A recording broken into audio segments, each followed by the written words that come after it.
ಹಾರ್ಮುಜ್ನಲ್ಲಿ Iran ಹಡಗನ್ನ ವಶಕ್ಕೆ ಪಡೆಯಲಾಗಿದೆ. ಅಮೆರಿಕದ್ದು ಕಾನೂನು ಬಾಹಿರ ಅನಾಗರಿಕ ಕೃತ್ಯ ಇದು. ಅಮೆರಿಕ ವಿರುದ್ಧ ದೂರನ್ನ ನೀಡಿದ ಇರಾನ್ ಯುಎನ್ ಜನರಲ್ ಸೆಕ್ರೆಟರಿಗೆ ದೂರನ್ನ ಸಲ್ಲಿಕೆ ಮಾಡಲಾಗಿದೆ. ಇರಾನ್ ಹಡಗು ಟೌಸ್ಕಾ ಅನ್ನ ವಶಕ್ಕೆ ಪಡೆದುಕೊಂಡಿದ್ದ ಯುಎಸ್ ಕದನ ವಿರಾಮ ಉಲ್ಲಂಘನೆ ಅಂತ ದೂರನ್ನ ಸಲ್ಲಿಕೆ ಮಾಡಲಾಗಿದೆ. ಇದೀಗ ಕದನ ವಿರಾಮವನ್ನ ಉಲ್ಲಂಘನೆ ಮಾಡಲಾಗಿದೆ ಅಂತ ದೂರನ್ನ ಕೊಟ್ಟಿರುವಂತದ್ದು. ಹಾರ್ಮುಜ್ನಲ್ಲಿ ಇರಾನ್ ಹಡಗನ್ನ ವಶಕ್ಕೆ ಪಡೆದುಕೊಳ್ಳಲಾಗಿದೆ. ಅಮೆರಿಕದ್ದು ಕಾನೂನು ಬಾಹಿರ ಅನಾಗರಿಕ ಕೃತ್ಯ ಅಂತ ಹೇಳಲಾಗ್ತಾ ಇರುವಂತದ್ದು. ಇರಾನ್ ಈ ಕುರಿತಾಗಿ ದೂರನ್ನ ಕೊಟ್ಟಿದೆ ಅಮೆರಿಕ ವಿರುದ್ಧ ದೂರನ್ನ ಕೊಟ್ಟಿರುವಂತದ್ದು. ಯಾಕಂತ ಅಂದ್ರೆ ಕದನ ವಿರಾಮ ಇನ್ನೂ ಕೂಡ ಅಂತ್ಯ ಆಗಿರ್ಲಿಲ್ಲ. ಆ ಒಂದು ಸಂದರ್ಭದಲ್ಲಿ ಈ ರೀತಿಯಾದಂತಹ ಕೃತ್ಯಕ್ಕೆ ಕೈ ಹಾಕಿದ್ರಿಂದ ಎಲ್ಲೋ ಒಂದ್ ಕಡೆ ಇರಾನ್ ಇದೀಗ ಇನ್ನಷ್ಟು ಕೋಪ ಮಾಡ್ಕೊಂಡಿದೆ. ಯಾಕಂತ ಅಂದ್ರೆ ಈ ರೀತಿಯಾಗಿ ಮಾಡಬಾರ್ದು, ನೀವೇ ಕದನ ವಿರಾಮವನ್ನ ಘೋಷಣೆ ಮಾಡ್ತೀರಾ, ನೀವೇ ಅದನ್ನ ಉಲ್ಲಂಘನೆ ಮಾಡ್ತೀರಾ ಅಂತ ಅಂದ್ರೆ ಇದರ ಅರ್ಥ ಏನು ಅಂತ ಹೇಳ್ಬಿಟ್ಟು ಇದೀಗ ದೂರನ್ನ ಕೊಟ್ಟಿರುವಂತದ್ದು. ಇದ್ರ ಬಗ್ಗೆ ಹೆಚ್ಚಿನ ಮಾಹಿತಿಯನ್ನ ತಿಳ್ಕೊಳ್ತಾ ಹೋಗೋಣ. ನಮ್ಮ ಪ್ರತಿನಿಧಿ ಶಿವು ಸಂಪರ್ಕದಲ್ಲಿದ್ದಾರೆ. ಶಿವು, ನಾವು ಮಧ್ಯಪ್ರಾಚ್ಯದಲ್ಲಿ ಆಗ್ತಾ ಇರುವಂತಹ ಯುದ್ಧವನ್ನ ಗಮನಿಸ್ತಾ ಇದ್ರೆ ಇದೀಗ ಸಂಧಾನ ಸಭೆ ಆಗ್ಬೇಕಾಗಿತ್ತು ಎರಡನೇ ಸುತ್ತಿನದ್ದು. ಯಾಕೋ ಅದು ಕೂಡ ಬಹುತೇಕ ಡೌಟ್ ಅಂತ ಕಾಣಿಸ್ತಾ ಇದೆ ಮೇಲ್ನೋಟಕ್ಕೆ. ಯಾಕಂತ ಅಂದ್ರೆ ಒಂದ್ ಕಡೆನಲ್ಲಿ ಅಮೆರಿಕ ಅಧ್ಯಕ್ಷ ಡೊನಾಲ್ಡ್ ಟ್ರಂಪ್ ಅವರ ಉದ್ದಟತನ, ಇನ್ನೊಂದ್ ಕಡೆನಲ್ಲಿ ಇರಾನ್ ಯಾವುದಕ್ಕೂ ಕೂಡ ಸೊಪ್ಪಾಗ್ತಾ ಇಲ್ಲ. ಏನಾಗಬಹುದು ಹೆಚ್ಚಿನ ಮಾಹಿತಿ ಕೊಡೋದಾದ್ರೆ? ಸುಕನ್ಯಾ, ಈ ಒಂದು ಯುದ್ಧದ ಸ್ಥಿತಿ ಹೆಂಗಾಗಿದೆ ಅಂತ ಹೇಳಿದ್ರೆ ಅಮೆರಿಕ ಪ್ರಾರಂಭ ಮಾಡ್ಬಿಟ್ಟಿದೆ.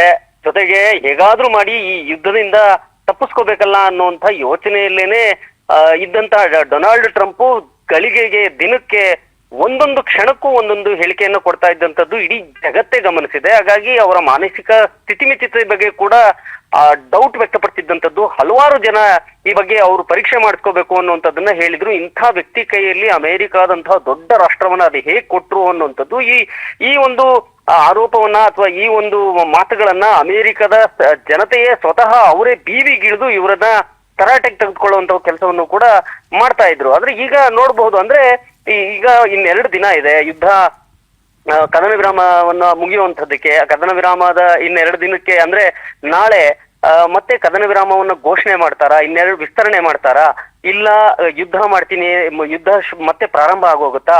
ಈ ಎಲ್ಲಾ ಒಂದು ಗೊಂದಲಗಳ ನಡುವೆನೇ ಇರುವಂತದ್ದು. ಯಾವುದೇ ಒಂದು ಸ್ಪಷ್ಟತೆ ಇಲ್ಲ ಅಮೆರಿಕದ ಡೊನಾಲ್ಡ್ ಟ್ರಂಪ್ಗೆ.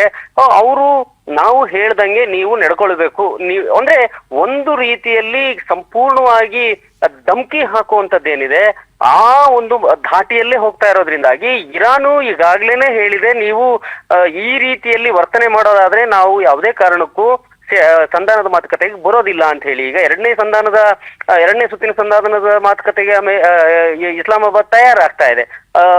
ಅಮೆರಿಕ ಉತ್ಸುಕವಾಗಿದೆ, ನಮ್ಮ ಸಂಧಾನಕಾರರನ್ನ ಕಳಿಸ್ತಿದೀವಿ ಅಂತ ಹೇಳ್ತಾರೆ. ಇನ್ನೊಂದು ಕಡೆ ನೀವು ನಾಶ ಆಗಿ ಹೋಗ್ತೀರಿ, ನೀವು ಸಂಧಾನಕ್ಕೆ ಬರಲಿಲ್ಲ ಅಂತ ಹೇಳಿದ್ರೆ ನಿಮ್ಮನ್ನ ಸರ್ವನಾಶ ಮಾಡ್ತೀವಿ ಅಂತ.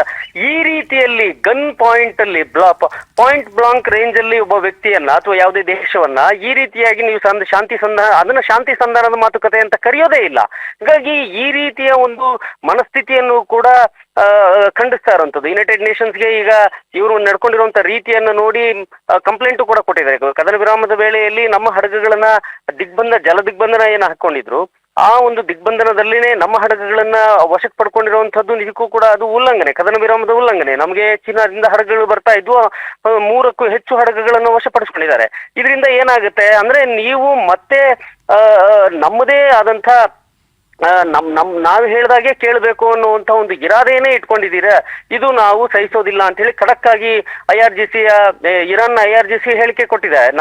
ನಾವು ಬರೋದಿಲ್ಲ, ಇಸ್ಲಾಮಾಬಾದ್ಗೆ ಬರೋದಿಲ್ಲ, ಮಾತುಕತೆಗೆ ಬರೋದಿಲ್ಲ ಅಂತಾನೆ ಖಡಕ್ ಆಗಿ ಹೇಳ್ತಾ ಬರ್ತಾ ಇದೆ. ನೀವು ಬರಲೇಬೇಕು ಅನ್ನುವಂತ ಒಂದು ಆ ರೀತಿಯ ಆದೇಶವನ್ನು ಮಾಡ್ತಾ ಇದ್ದಾರೆ. ಹೀಗಾಗಿ ಇದು ಇರಾನ್ ನಾವು ಈ ಎಲ್ಲಾ ಯುದ್ಧದ ದಿನಗಳಲ್ಲಿ ನಾವು ನೋಡ್ತಾ ಬರೋದಾದ್ರೆ ಅವರ ಹೇಳಿಕೆಗಳಿಗೆ ಕಟಿಬದ್ಧವಾಗಿದ್ದಾರೆ ಅನ್ನುವಂತ ರೀತಿಯಲ್ಲೇ ಇರಾನ್ ನಡ್ಕೊಳ್ತಾ ಇದೆ. ಹಾರ್ಮುಜ್ ಜಲಸಂಧಿಯನ್ನ ಮುಕ್ತ ಮಾಡಿದ್ರು, ಆದ್ರೆ ದಿಗ್ಬಂಧನವನ್ನ ಅವರು ಸಡಿಲಿಸದೇ ಇದ್ದಿದ್ದ ಕಾರಣಕ್ಕೆ ಮತ್ತೆ ಕ್ಲೋಸ್ ಮಾಡಿದ್ದ ಪರಿಣಾಮವಾಗಿ ಭಾರತಕ್ಕೂ ಕೂಡ ನಷ್ಟ ಆಯ್ತು. ನಮ್ಮ ನಾವಿಕರು 4 ಜನ ಸಾಯೋದಕ್ಕೆ ಕಾರಣ ಆಗೋಯ್ತು. ಸೊ ಈ ಮಧ್ಯದಲ್ಲಿ ಚೀನಾದಿಂದ ಬರ್ತಾ ಇದ್ದಂತ ಇರಾನ್ಗೆ ಬರ್ತಿದ್ದಂತ ಹಡಗುಗಳನ್ನ ತಡೆದ್ರು. ಈ ಎಲ್ಲದರ ಮಧ್ಯೆ ನಿಜಕ್ಕೂ ಕೂಡ ಶಾಂತಿ ಸಂಧಾನ ಸಭೆ ಆಗುತ್ತಾ?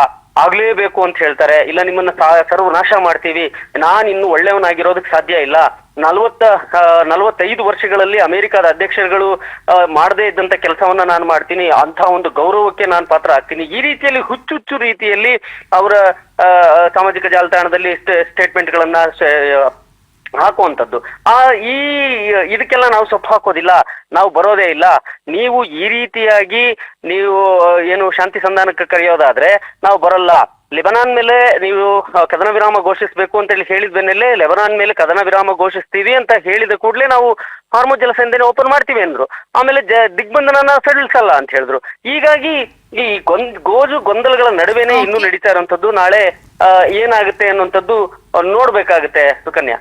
ಓಕೆ, ಧನ್ಯವಾದಗಳು ಶಿವು ಹೆಚ್ಚಿನ ಮಾಹಿತಿಗಾಗಿ.